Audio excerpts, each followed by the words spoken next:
Okay, in Malaysia, of course, three things we are looking at. One is the health system, the governance structure, and also the social capital. We are having a problem with social capital, whereby the public actually, even after the movement control order implemented on the 18th of March, quite a number of them are taking it for granted. Even though, according to the government, compliance is 90%, the 10% itself is already 3.1 million, 3 million people. So we still see pockets of public, especially rushing to get food items.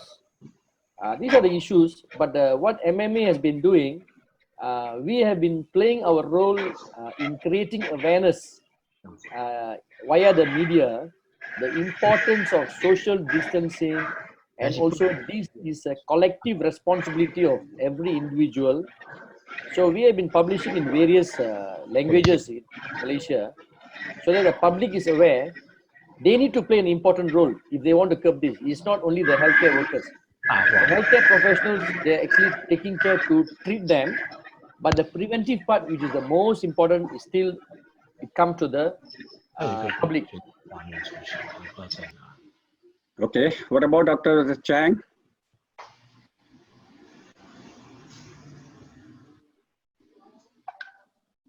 Dr. Brian.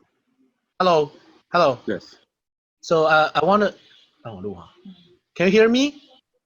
Yes, we can. I'm talking a little bit about the COVID-19 control in Taiwan. According to the recent report, Taiwan now has 267 confirmed cases, and 227 were from abroad, and 40 were domestic, and only 2 of them have died. So the mortality rate is 0.75%. And now in Taiwan, we have 1,100 negative pressure ICU beds. And until last week, we used only half of them. So I think it's sufficient at that moment.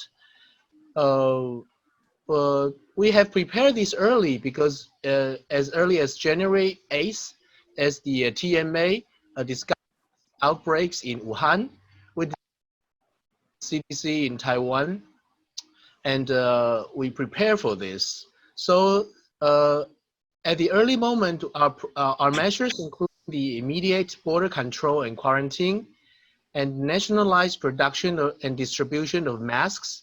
We have daily press briefings.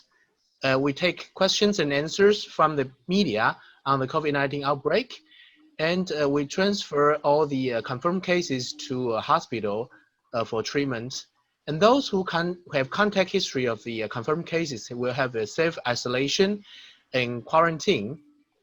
We also have this school break for 2 weeks, and we encourage people to wash their hands diligently. We avoid going to populous areas, wear masks in closed areas, and we also impose fine or incarceration when people spread rumors. And I think those measures seem to be effective for the prevention of community large. These measures started on 8th of January. That means much before WHO even talked about it. Yeah, it was before the mid-February. But as from now, because we have outbreaks around the world, now we restrict the travel of foreigner passengers to Taiwan, and all citizens returned from abroad need to self-isolate for 14 days. So from then on, we have nearly 10 to 20 confirmed cases entering Taiwan every day. And as for the industry, the tourism and transportation industry have been impacted by the outbreak, and people are less willing to go to big hospitals or medical centers. But most other industries are still functioning, even though at reduced levels. I think this is the current status in Taiwan. So if we see that China in Wuhan, except for Wuhan in other part of China, and adjacent areas like Singapore, Hong Kong, and Taiwan, they have been able to control it much before the Western countries or the US or other countries. Yeah, we started border control very early. And I Yes. think when both the Hong Kong and Chinese and the Singapore Dr. Chang and Dr. Elvin joins, maybe three of you combined together, the data will be able to help. What is the importance of early interaction? Yeah, I will send a detailed report to the CMAAOs for you to review, and maybe I think some of our measures can be like for other countries to follow. And at this moment, we're also preparing for the probably large-scale community transmission. So we have proposed this tiered primary healthcare network model. We want to divide. We want to give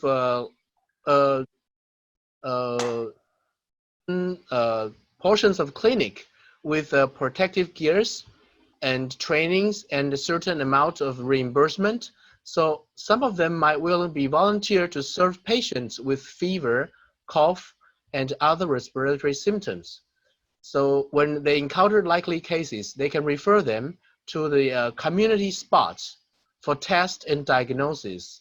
And only those tested positive will be referred to designated hospitals for treatment. With this separation of patient flow, the hospitals and medical centers are able to save enough capacity to focus on the COVID-19 patients. Arasu, Than, when yes. I came to in 18th of January, when we all met in Malaysia and Myanmar, we were talking about telemedicine. So now telemedicine has now been, so every country is following the protocol of telemedicine. Yeah. We're preparing for that. And well, the other part I want to say is that only a little bit portion was prepared for the dealing with combat with this COVID-19, and the rest of the clinics, they can still deliver the medical needs for the chronic disease and other organ system diseases. So we will not put all of our medical capacities on this virus. We have to spare the capacity for the daily medical needs for the the other people who do not have these.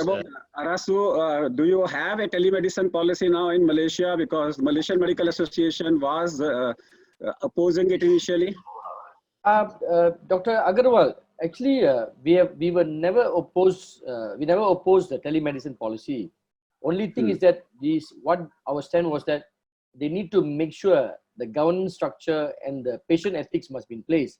In fact, what the government did was at the onset, they partnered with a telemedicine company to provide health advisory to public who are very concerned about the illness. They can just dial them up and they'll be experts. In fact, mostly a Ministry of Health doctors who will be advising the public whether are they on the high risk on COVID-19, do they need to see a doctor, do they need to get tested. So all these things was done at the onset. Actually, Malaysia was doing very well until there was a public gathering happened in the late of February, whereby 15,000 people, Muslims, congregated. That was the large. So today, out of the 2,160 confirmed cases, 1,050% of them actually were from this group. But before that, we were managing very, very well. In fact, our death rate is only at 1.2% at this point of time. And then Malaysia is also preparing ourselves for a massive community spread, whereby thousands of beds has been allocated, prepared to handle this. So now with the movement control order, we foresee that it will be controlled a bit better, but the government, especially the Ministry of Health, is preparing for the worst. They're just taking it like as though it'll become worse, but they're preparing themselves. So at the moment, the preparation, the Malaysian Medical Association working very closely with the Ministry of Health, we are quite happy with what the Ministry of Health is doing at this point of time. And we can see multiple NGOs also playing a role, and each one of us, just like a football team, playing our role diligently in every aspect and communicating with each other. Welcome, Dr. Ottmer here. Dr. Desai is also here. We will start officially in the next 2 minutes. At this moment, we are having like a parliamentary 0 hour. And in the 0 hour, I will like to ask Dr. Ottmer one question. What is called as a wave? Wave means it started with Wuhan, then it entered into Iran, then Italy, then European countries, then US.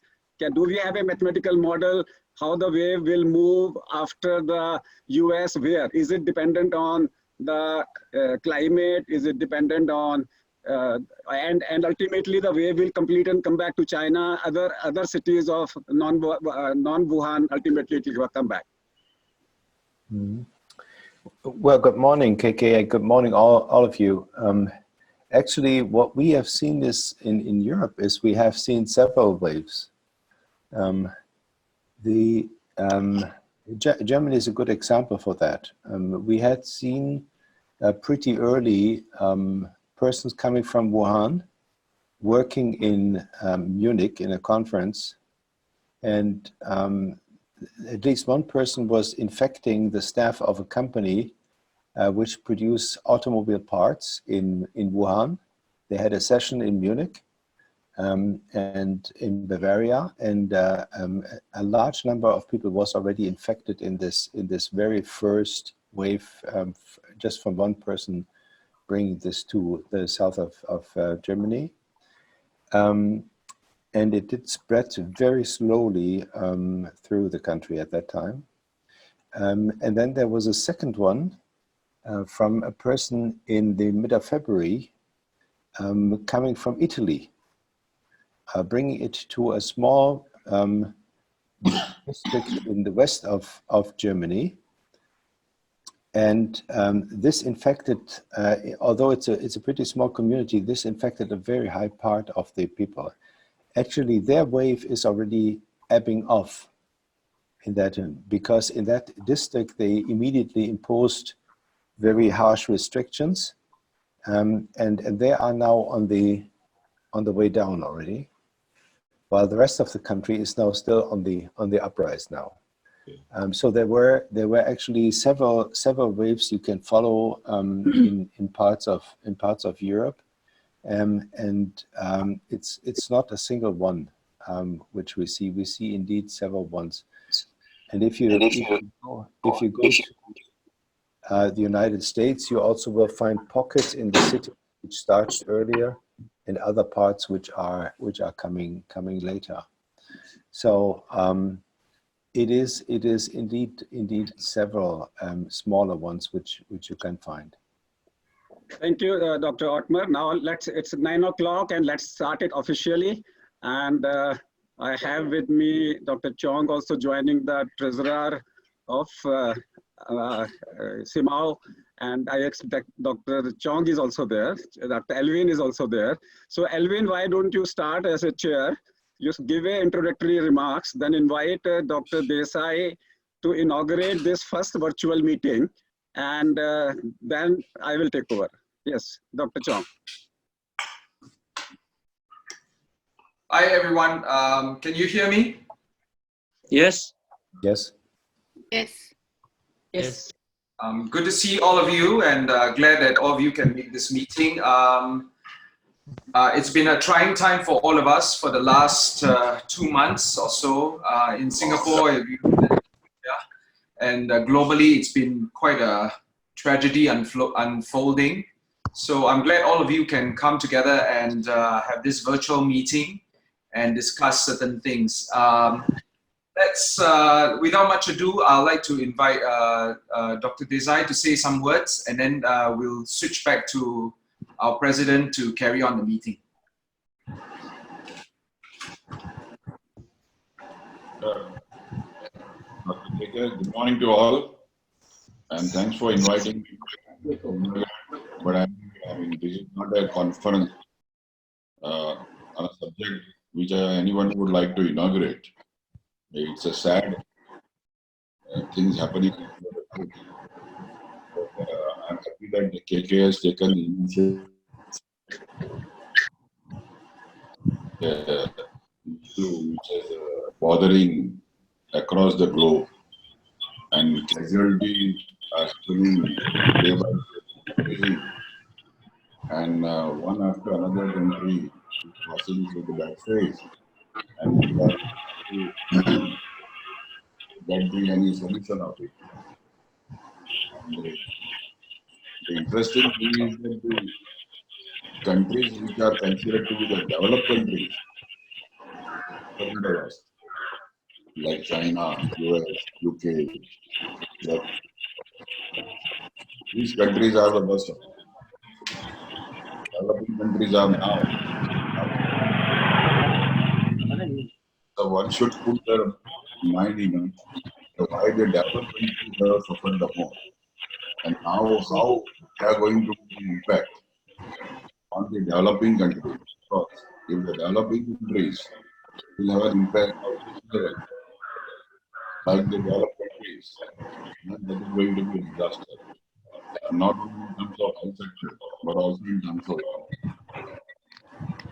words. I ask now dear KK to pick up the small subject first.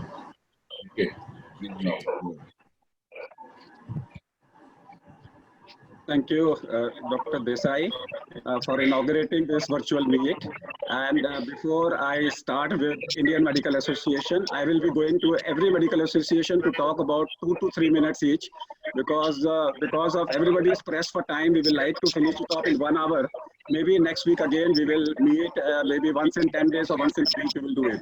But before that, let me invite Dr. Ottmar Kluber to talk about the global perspective before we talk about the Asian perspective. Thank you, KK, and good morning, all of you. I especially greet the President of CMAAO, Secretary General, and also past President of the World Medical Association, Dr. KK Desai. May I first make a suggestion, a technical one? If you all who are not speaking mute your microphone, this conference will sound much better. We have a lot of feedback in the line. It's very difficult to listen. And I see that many of you have not muted your microphones. It is pretty much difficult as long as some people have still their microphones on and not muted. Thank you very much. That's much better. Yes, we are now in the 3rd month of this crisis, which rolls around the globe. KK, you just called it a wave. I think that is certainly an image you can use. And I would like to point to 2 or 3 points which I believe are extremely important. Number one is most of us, it hits unprepared.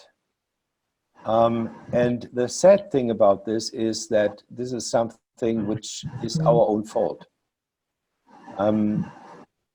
Just a couple of days ago, Bertha from Singapore, she rightly, absolutely rightly said, you know, you people in Europe, you had 2 months time of preparation and you just laid back.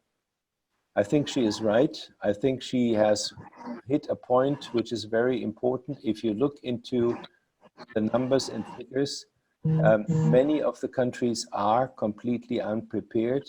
Many of them have reacted too slow, too hesitantly, and that is something that is very sad. And I only can applaud to those countries which have taken immediate measures and have reacted fast. It looks like that most of them are in Asia. I see the extreme positive performance in Taiwan. China is actually itself doing quite good compared to what we now see in other parts of the world. Hong Kong has done quite well. Korea has done quite well. I assume the measures taken in India, in Sri Lanka also come very early compared to what we have seen in Europe and in other parts of the world now. Number two, this crisis also gives us something to learn. We have run our healthcare systems on extremely tight budgets which did not allow for stockpiling, budgets which did not allow for regional production of goods and regional production of medicines and PPE. And now we pay a very high price for this, because in most of the parts of the world, everything is in scarce supply. So in a nutshell, these are two learnings which I have seen from the crisis now unfolding. We will, when this crisis is over, we will have to look into our advocacy, what we can do better in order to virtually stand on the feet of our politicians to make sure that they see healthcare as an investment and not as a cost. This view of seeing healthcare as an investment and not as a cost and not as an investment is now costing many people's lives. That is very sad, and I think that is something which we have to change in the future. KK, thank you very much for inviting me to this conference, and back to you.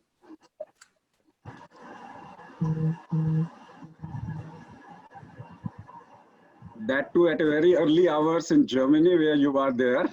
Thanks for accommodating. Dr. Ottmer has volunteered, and I will be requesting Russell D'Souza and Dr. Ottmer Glover, maybe next week at the same time, he has volunteered a talk on mental health aspects. So maybe every country can pass on and we can have a large number of people join him and listen to him. So all of us may meet next week again, and instead of discussions, we may have invited talks and invited experience for respective countries. So I will come back to you, Russell, again, but let me first start with, because the host is India for this conference, I would like Dr. Rajan Sharma to say a few words. He is the president of IMA.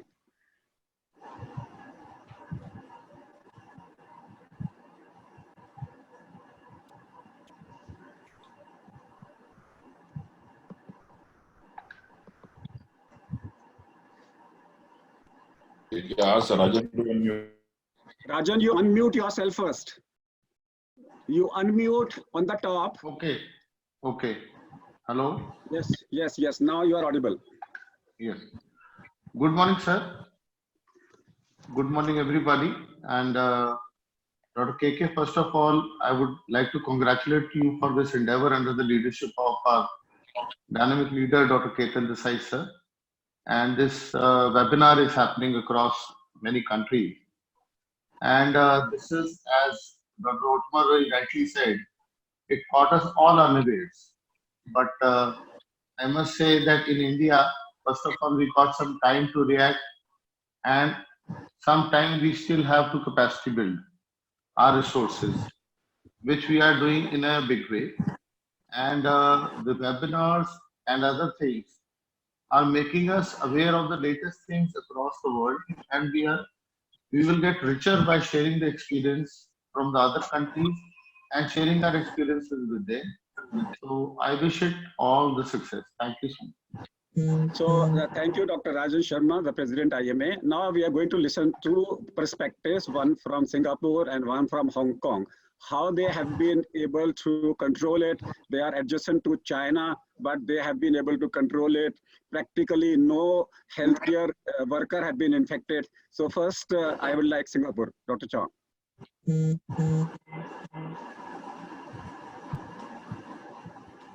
Thank you very much, President Dr. Aggarwal. Okay, as you may have heard from the news, we've done a fairly decent job so far, but we're now facing the second critical part of our challenge, and that is the returning, a second wave of patients coming back into Singapore and carrying the virus. We have almost doubled our case load in the last 1 week due to patients or people returning to Singapore. These are Singapore citizens or permanent residents or people who are employed in Singapore on a long-term pass. So the numbers have actually doubled, and from about 300 odd cases, we have now gone to about 730 cases. The current situation is we have 415 of them in the hospital. Most of them are quite well, very mild disease. 115 additional have been moved to other facilities, step-down care facilities, because they are very, very well.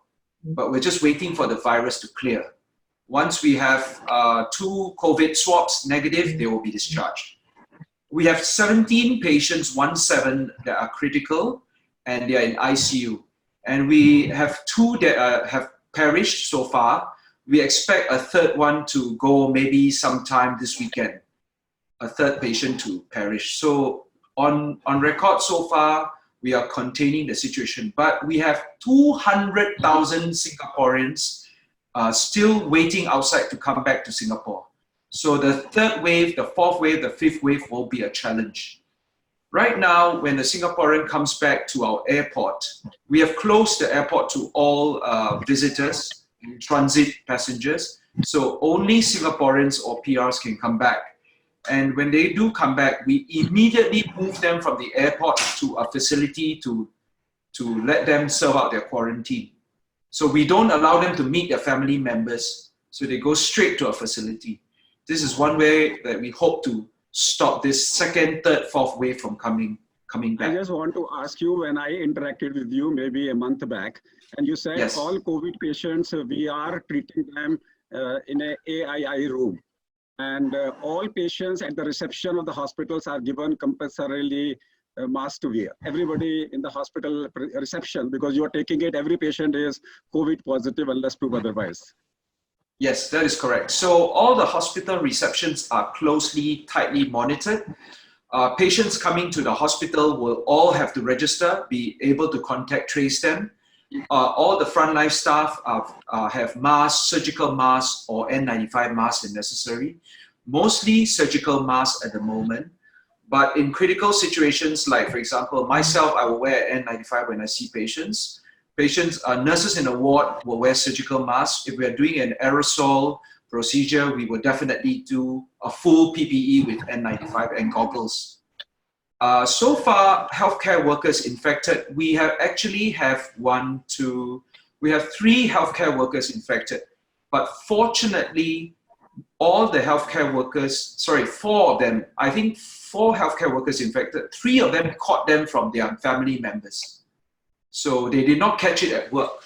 And only one infectious disease physician may have caught it from a patient, but we're still not sure. But so far, it seems like our PPE strategy has worked very well. Now, we have been fortunate or unfortunate in a way to have been prepared by SARS and H1N1. So we have adequate stockpile of PPE to last us for at least 4 to 5 months. We have N95 mask factory in Singapore by 3M. We are missing a surgical mask factory and a ventilator factory, which I'm sure we will do this after this crisis. So right now the situation is quite well controlled. But as it is, as I explained to you, our biggest challenge is people coming home. Thank you, Chair. And now I'll request Dr. Alvin from Hong Kong to talk about their status in Hong Kong. And you find out anything which you have done, which you feel other countries should follow.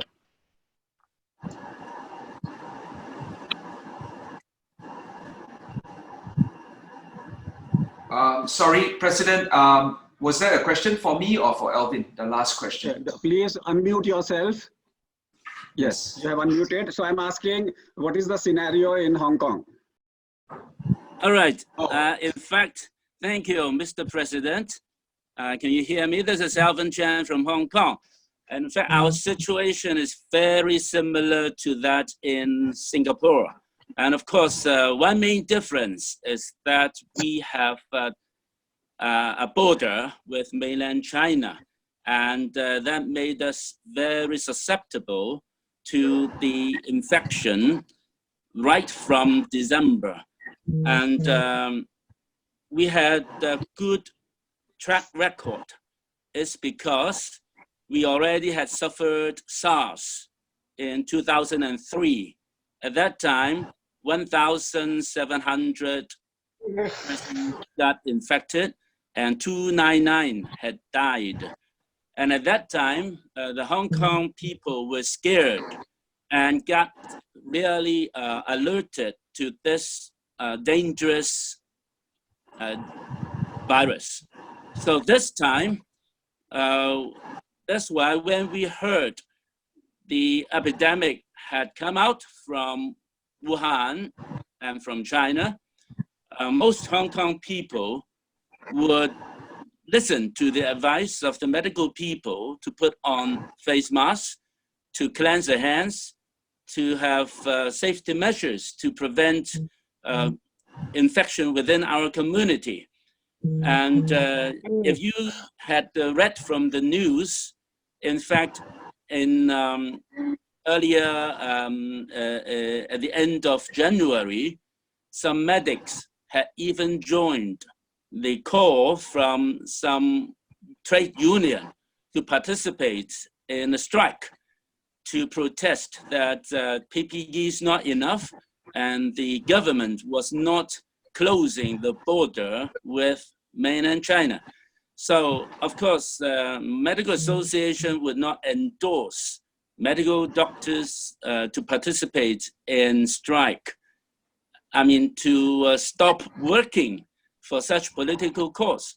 But that strike still had got about 250 doctors who had participated in the strike.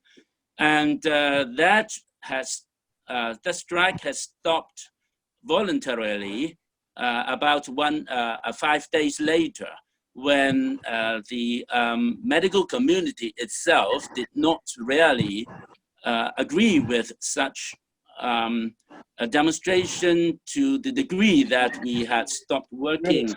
So at that time, we had arguably sped up the actions of the government of Hong Kong to limit the people crossing the border from mainland China step by step.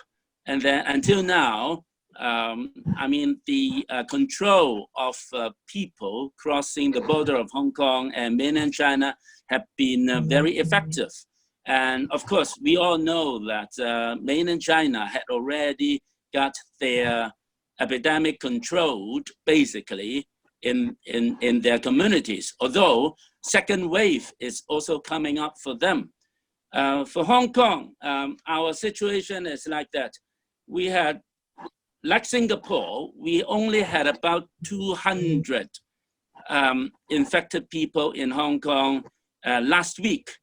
But just within a week or so, our statistics now is 518 infected already in our 7.5 million people.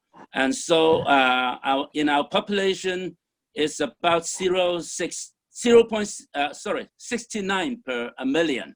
So that's not too good now. So it is because the influx of the students from UK and America have more than doubled our infected population just in 1 week. And so we are quite worried about it. The problem is, as we said, in Hong Kong, most people are used to putting on masks. We don't have the stigma that if you put on a mask, you are sick. So, and in fact, people would advise other people to put on a mask in the public, especially in the public transport. If you don't put on a mask, other people would really advise you to put on, even would reprimand the unmasked persons. But those coming back from UK, unfortunately, they act more like Westerners and they think more like Westerners. They don't like to put on masks and they don't like to be quarantined. And they don't observe the quarantine rules and they leave their homes with their waistbands and not putting on a mask. And those are the silent cases, dangerous cases that would spread the infection. And like Singapore, in fact, we had about 180,000 students studying in UK or abroad. And if all of them come back, that really creates a great danger. Alvin, I'd like to thank you The reason being, we would Yeah. like everybody to spend 2 minutes each so that we can finish in the next half an hour. Thank you. By So having- that's all having I this- want to say. Thank you. Thank I you. had already sent you. I already sent you some PowerPoints to the WhatsApp group. You could see them later on. Thank you very much. So I'll request Dr. James Verol, before I come to the Malaysia again, after her it will be Malaysia. So I'll request Dr. Verol to unmute yourself and talk about the Turkey, what is happening in Turkey. And I specifically have invited you with an object that there is some people thinking that whichever airport has more number of connections, the centralized airports, they may be a hotspot. And Turkey is one of them, where for people from all over the world, they exchange their flights. Yes, thank you very much. Hello for all of you. Actually, we are a little bit feeling anxious about the virus, of course. Last night, our president restricted all the airplane fly. So all the actually all the sorry. Doesn't matter. Because Doesn't of my matter. Give your message in points. Sorry. Just give your messages. Just give your brief message in points. Okay. Last week we have one index case, and today 5,000 cases in Turkey. So we need more strict rules in Turkey. Okay. Thank you. Thank you, Dr. Verol. I'll go back to now Malaysia, Dr. Araru. Thank you, Dr. Aggarwal, and hi all. For Malaysia, as at yesterday, we had 2,160 cases, and currently actively being treated in the hospitals 1876. In the ICU is 54, 34 of them under ventilation, and then so far we have discharged 259 cases. The death is 26 cases at a rate of 1.2%. Actually, Malaysia has been doing very well at the beginning, because initially most of the cases were actually from Wuhan. And then later we extended from other countries like, for example, Hong Kong, Macau, Taiwan, and Italy. Then what happened in late February, we had this Tabligh group, it's a Muslim congregation of 16,000 people congregated. So currently, out of the 2,161 cases, 1,000 of them is actually from this particular congregation. So that's when the local transmission started actually to get a bit out of control initially. And then the government implemented a movement control order on the 18th of March. And then this has also minimized the movement of the public. And then recently, what the government is doing, that if they see a cluster or sudden cases of increase more than 40 in a day, then they go on a complete lockdown in that particular area. They've done that in one place in south part of Malaysia. They've done that. Okay. On the part of the Malaysian Medical Association, what we have been doing in the last couple of months is that number one, we have been providing personal protection equipment for our 7,000 GPs. We created a network for that. We have also done a National Health Relief Fund to raise fund, partnering with some smart partnership. And then we are also doing this to provide mental health counseling for our healthcare workers, because we have so many of them are stressed at the front line. And then so far we have also screened 1,870 over healthcare workers who are providing services. And then we have a stringent monitoring of our healthcare workers, whereby every one of them will be assessed by the occupational health doctor at their center. And so far, one of the biggest challenge we are having is, of course, the public. Malaysian Medical Association also doing a lots of awareness campaign and also education to the public, the importance of social distancing. We are doing that. And then we are also working very closely. In fact, we are also in the committee with the Ministry of Health to address, especially on the private sector and also the GPs at this point of time. So I'll now thank you, the Malaysia and the doctor. And now we go back to Dr. Kate Bedok. And after that, I will ask Dr. Ujwa Urabe to talk about it. Hello, everybody. Can you hear me okay? Yes. Okay. So in New Zealand, yeah, we had our first case around about 4 weeks ago. And on the 25th of March, when we were at 268 cases, we had 1 unconfirmed community spread. So we're in national lockdown. Kindly mute your Dr. Nizami, Dr. Pillai, kindly mute your mic. So we've been in complete national lockdown since the 25th. So it's not Malaysia also kindly move, kindly silent mic. Yes, kindly go ahead. New Zealand. What regional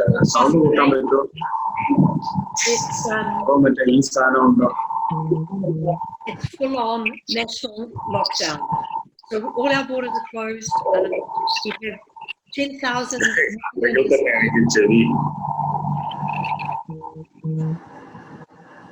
We have 10,000 New Zealanders still returning to New Zealand, and we have 250,000 visitors within New Zealand who are being quarantined.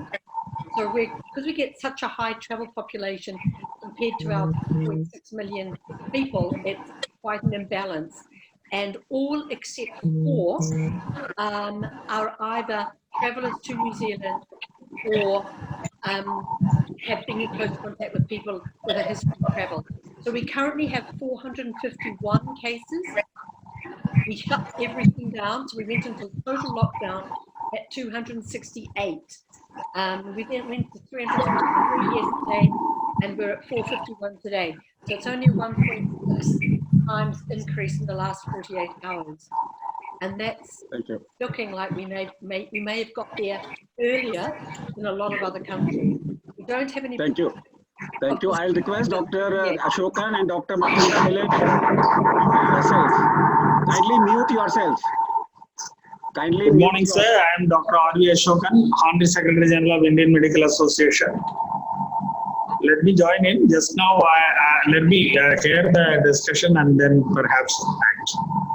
Thank you. Thank you for joining. I'll come back to you at the end. I will like you to summarize the whole meeting. I'll now come back to Dr. Urabe. Mary Ujawa Urabe, if I'm pronouncing it. First, unmute yourself and then take 2 minutes and finish it up. Thank you very much for giving me a very, very important information every day. And just to talk about what we found and what we are doing there. May I share my slides for just a moment, please?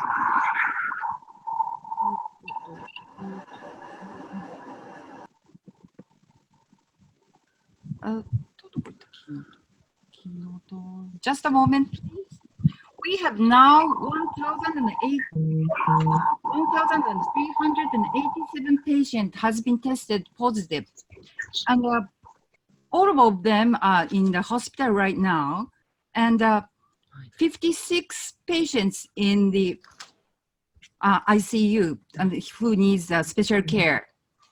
And you may have noticed that the increase in the number of infected people has been slow in Japan. Of course, we have limited indication for testing, but we are not changing them. So you can see the trend. There are a few deaths, 49 only. Patients with rapidly worsening pneumonia and other conditions are almost certainly being tested. Japan's population is about 130 million. So it's safe to say it's obviously small in Japan. In Japan, first case was reported on January 24th without traveling outside Japan. Why? Even some patients took the packed train to work, but no secondary transmission has been reported. So we are now guessing there are certain conditions which the viruses can easily spread. First of all, I'm sorry, I cannot share the slide, but it's going to be okay, I hope. And one thing I want to emphasize is that people has been changed their behavior dramatically, because all of you remember the cruise ship which was anchored just outside of the Yokohama near the Tokyo city. There, that cruise ship was kind of so fear that everybody feeling that we have to prepare. So everybody love to wear the mask and washing hands, and they stay at home even they have mild symptoms. That gave us a time to prepare for the pandemic. Thank you. Also, and the second thing, the researcher found that there is a pretty important to overlap the three conditions. Closed space, closely together, chatting. If these three conditions overlaps, the viruses will spread easily. But only one condition, like an closed circumstance only, never spread the viruses. In Japan, only 20% of patients who had the virus transmit the viruses. So thank you. Thank you, Mary. And I will, when all of you are there, I'm going to raise 3 points. One is, with this lockdown all over the world, is the pollution levels going down. In India, in Delhi specifically, the pollution level has gone down by over 50%.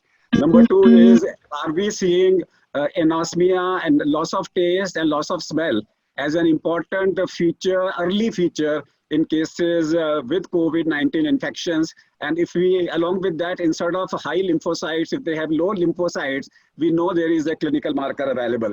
And third is because the accidents world over will reduce, hospital-acquired infections will reduce this time, hospital complications will reduce. Are we also seeing a reduction in daily mortality in various countries? I'm just putting it as a, you can respond it back later on in the group. I'm just raising these 3 points which interest me. In the meantime, now I'll request my Pakistan group to talk about it. Thank you very much. I'm Dr. Ashraf Nizami KK for your all efforts what you are doing for. I would like to share about Pakistan. The first case in Pakistan that was on 26 February of 20. That was first pilgrims from Iran. It was not the Chinese who came. Chinese are working in Pakistan and majority of them they returned after New Year. But it was the 26 February from Iran. First patient that came from Iran, and then from some of the Arab countries there has been in Pakistan. To be very frank, first government was very normal about it, but now government is on tour, and there is lockdown in Pakistan. Health emergency has been declared, and now it is trying to control the government, and now it is a controlled timings for the shoppings too. Shopping mean by the daily. Rest of the shopping malls have been closed, totally closed. Airports are closed, railways closed, public transport, even on the mega motorways that has been closed. I would like to share what Pakistan Medical Association is being doing since last. You will be happy to know that the first case was on 26th of February, and Pakistan Medical Association, we took a seminar, awareness seminar on 5th of February, alarming the government, and that was an alarming bell by the Pakistan Medical Association, PMA. And unfortunately, as it happens that the governments, they don't listen as such as it should be. Now in here, what PMA is doing, that we are putting on telemedicine by doctors, and it all is free of cost. Our volunteers are doing a lot. Radio, TV talks are over there, and all volunteers from PMA are putting over there. We had 8 organizations which are concerned about the health, and you are all very much aware about it, that the prevention we talk about, personal treatment to increase the immunity we came, and we are talking to the people over there that they should do. Now in Pakistan, what we have done, the government has what has done on our appeals and our all demands, that there is no OPD in the general hospitals practically, There is only the counters for COVID-19. Telemedicine has been promoted. Now it is telemedicine is very much in function over there. Although being some places like the remote areas, there is definitely telemedicine is not there. But the teaching institutions in Pakistan, the teaching institutions, medical colleges and big cities, they are working on this model of telemedicine. Now, government, I would like to appreciate as CMAAO First President that government has now increased and putting recruitment in medical professions on emergency. People who have been retired, they are also been asking, and we hope that we will do something better. 1,000 bedded hospital is over there in Lahore, and we are having some assistance from Chinese, practically the doctors and certainly what it is required. So we are just in a start. We are just in a start that the emergency in Pakistan has landed, and we as PMA and CMAAO officials, we are trying to work over. Thank you. KK. Thank you, Ashraf Nizami. Do we have the Taiwan here? Because we started with them, that was before time. Yes, Taiwan, can you raise your hand? Taiwan, probably he said he had to go. He spoke before the meeting and he went. Dr. Kate Baddock, are you there? Yes, you have already spoken. Yes, yes, you have already spoken. Anybody who has not spoken, kindly raise your hand. I can see Dr. Pillai. I will invite him and I will ask Ashokan to do the end. And I can see Gana Bhaskaran. Are you here apart from Rari? KK Aggarwal is there. Dr. Otmar, are you there? I think he might have left because it is early morning. No. I'm still here. He's still here. Yes, Dr. Desai. So that's fine. Yes, Dr. Otmar is there. As I have said in my inaugural speech, I just want to know, is there any research or conclusion why this has spread more in developed countries like China, US, UK, and not as much impact in the developing countries? Had anybody found out some reason? I only can, if I may answer, KK. Yes. Yeah, thank you. I can only speculate. I think what has been mentioned before by some of the speakers is that individualism and certainty, complacency is much stronger. I think that the countries in Asia have learned the lesson from SARS and previous epidemics much better than we have learned it in Europe. So I think that is the biggest problem, that people just didn't want to understand. And the government had a hard time to convince people to stay home, not to mingle, not to be in groups, not to talk in groups. It was just a disaster. It took 2 weeks for them until they finally came to something which is pretty close to curfew, to say, you must stay home, you cannot go out. If you are not essential, you don't go to work, shops are closed, and it took a long time. So complacency, disrespect for the medical orders that have been given is certainly a big part. And then our general unpreparedness. So the whole healthcare system was running as if an epidemic never could happen. And that is certainly a very big problem. Thank you, Dr. Otmar. The Malaysia is raising hand again and again. Dr. Kate is raising hands. So Malaysia again. If you have something, kindly summarize it in 1 minute. No, nothing, Dr. Aggarwal. Nothing. So you want to speak something, Dr. Baddock? Yes, I just wanted to say, we are very similar to Europe in the sense of our behavior. And what we know here is that we are very individualistic. We're not very good with authority. We don't tend to do as we're told. And so that is why we went to complete shutdown 3 days ago, because we went to level 2 about 3 days before that, which was you weren't supposed to have big congregating numbers, and you were supposed to keep social distancing and things like that. And people didn't comply. And so as of 3 days ago, we are in complete shutdown. All the shops are closed except for essential supermarkets. Nobody's going to work except those in essential services. The roads are empty. Everybody has to stay within their very own, what they call the bubble. You're not allowed out of your bubble. And it has closed down New Zealand in a way that we have never experienced before, because we didn't really have problems with SARS or MERS or H1N1. But this, we have a mentality of not listening to authority, of doing what we want to do and not thinking about others, but thinking about ourselves. And so it's been really hard for New Zealand to behave itself. But in the last 2 days, everyone has realized how serious it is and are really starting to do as they are told, which is not a comfortable state for New Zealanders, as like Europeans. Thank you, Dr. Badok. I'll now request Dr. Russell D'Souza, and because we are going to organize one session with Dr. Otmar next week. What do you think is coranxiety? The word coranxiety is corona anxiety. All over the world, people are going into depression, anxiety, committing suicide. So just summarize in 2 minutes.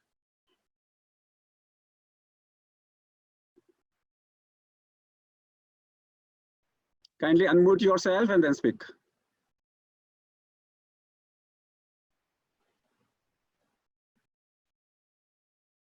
Russell, you have suddenly gone out of.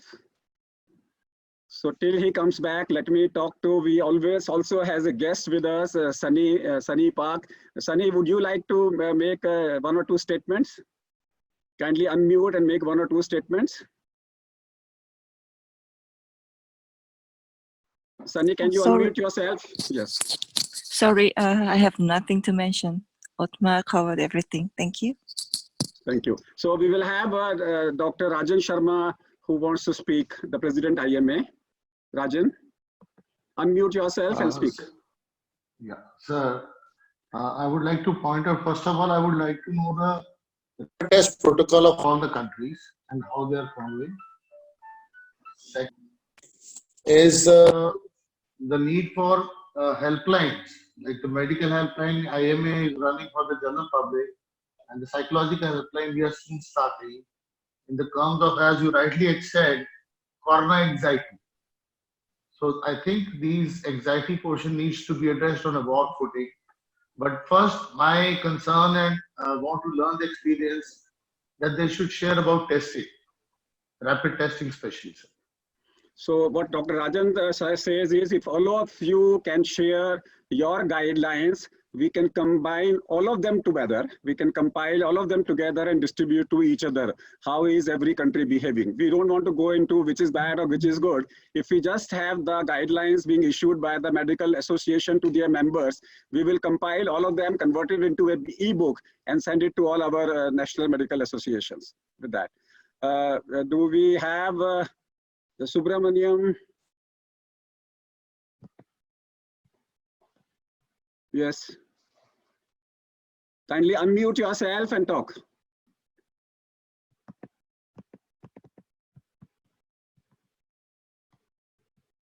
Yes, Dr. Aggarwal. Can you hear me? Yes, we can. Yeah, this is Malaysia. You know, we were actually quite prepared. We were expecting this thing to come to us because of our movement of people between the countries. And when it came, actually, we were quite well prepared. Our containment process was very good. A lot of imposition, checking at airports, entry points, a lot of control. But even then, I think we suddenly had a surge when people gathered in large number in a particular event. And at the moment, we have more than 2,000 odd cases, and we have lost the 26th individual today. Now our containment is stay home, just stay home and don't go anywhere. Institutions are closed, shops are closed, and everything is closed. The roads are empty. We are trying to control as much as possible.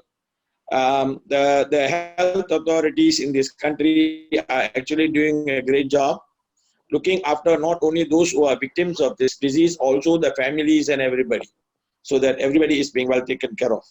Thank you. So can we have Dr. Mathanda Pillai to speak a few words?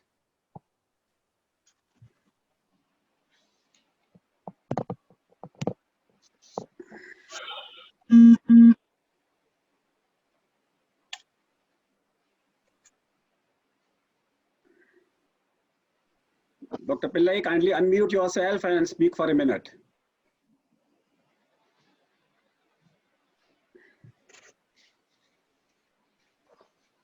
I think he's not been able to unmute himself. So anybody can raise hand and we can listen to him. We still have a couple of minutes with us.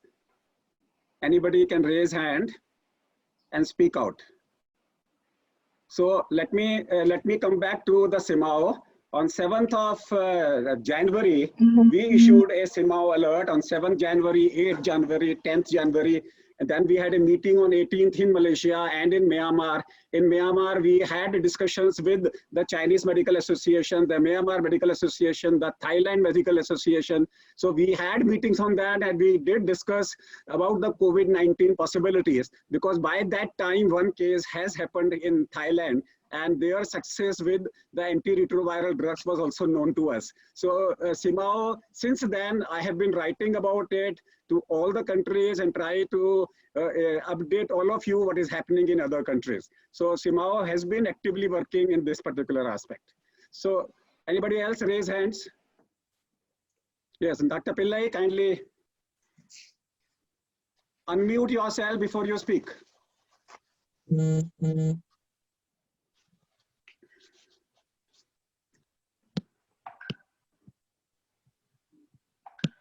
Okay, I think ask Ashokan to sum up now. Ashokan, Dr. Ashokan,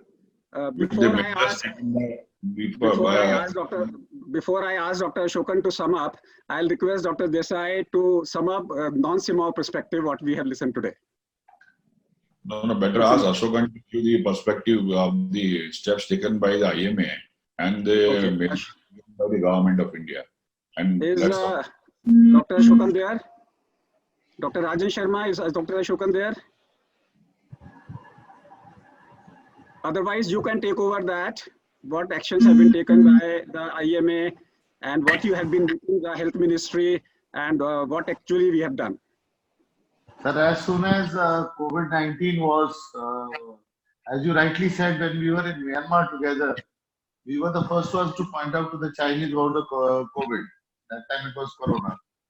And immediately on coming back, we started the task force for studying and coming up with the updates on coronavirus. The coronavirus update session was under your chairmanship and under the leadership of our Dr. KK Aggarwal sir. And we came out with a protocol with instructions to the local branches, state branches, and we prepared frequently asked questions and answers, questions for which we prepared some answers. Then we even came out with a policy document on stress in COVID-19. And last but not the least, we started our 24/7 helpline manned by doctors for the general public. And soon we are starting a psychological helpline for the general public and the healthcare professionals. Also, we are cooperating fully with the government of India and are in shoulder to shoulder with them. And because of that, I got an audience with the Prime Minister where we could put our demands for PPE kits, ventilators and masks, which the government is working overtime and creating facilities locally. Because the global scarcity of PPE kits and N95 masks, but we are definitely working on it. By the time things come, we will be able to meet the challenge. The entire country's doctors, whether private, whether government, or anywhere, have risen as one to meet the challenge and defeat the coronavirus and overcome it. And we will not be found wanting in this nation. And we will be sharing our knowledge with our SARC country. We have started that SARC initiative of the Honorable Prime Minister. And also to the other countries, as you rightly said, we should be sharing information and the practices which we follow. And then we can come with the e-book or something like that. But I have learned a lot from the experience from all of you. And this is what we were doing. and it is a welcome initiative, and we should keep on following it up again and again. Thank you so much. So I'll thank you, Rajan, the national president, the host, and we will miss you, Dr. Pillai, Dr. Kalra, and Dr. Anil Kumar. Maybe in the next time we will involve you, start with you. And I'll request Dr. Kalra to make the notes and make out everybody who has said we have recorded it. You can get a link. And this will make a summary and send it to everybody. So I thank our past WMA president, Dr. Ketan Desai, who is the inaugurator for this event. We request Dr. Ottmar Klober, who has early hours in Germany, and he has hooked himself. We could not get the president of WMA Brazil. He just sent a message that he got stuck up with some media interaction. Thank you, Turkey, as our guest, and all other members of our CMAAO. So let's raise hands. We continue next week. We will listen to Dr. Ottmar Klober, whatever time he send. I don't want him to do it early morning. So if it is 9 o'clock here, maybe 4 hours from now, that means we can do it at 1 o'clock when the European countries and the Asian countries should be able to participate. And with that meeting, I will request I will have Dr. Ottmar talking about it, and Russell also participating it to chair that meeting. So that meeting will be chaired by me and by Dr. Russell. And let's talk about the word anxiety, how to take care of it, what counseling doctors needs to do. So with this, I say a word, and that is Corona Namaste. Namaste is a shaking, instead of shaking hands, we say Namaste, which even Trump said, whatever you follow in your country, add the word Corona in front so that we are at 1 arm's distance. So we are at 1 arm's distance. We'll carry on with this next week. Thank you very much for being here. Corona Namaste. Corona Namaste. Corona Namaste. Thank you so much. Thank you, everybody. Thank you, Dr. KK. Thanks to everybody from Pakistan too. Thank you. So I'm going to end the meeting.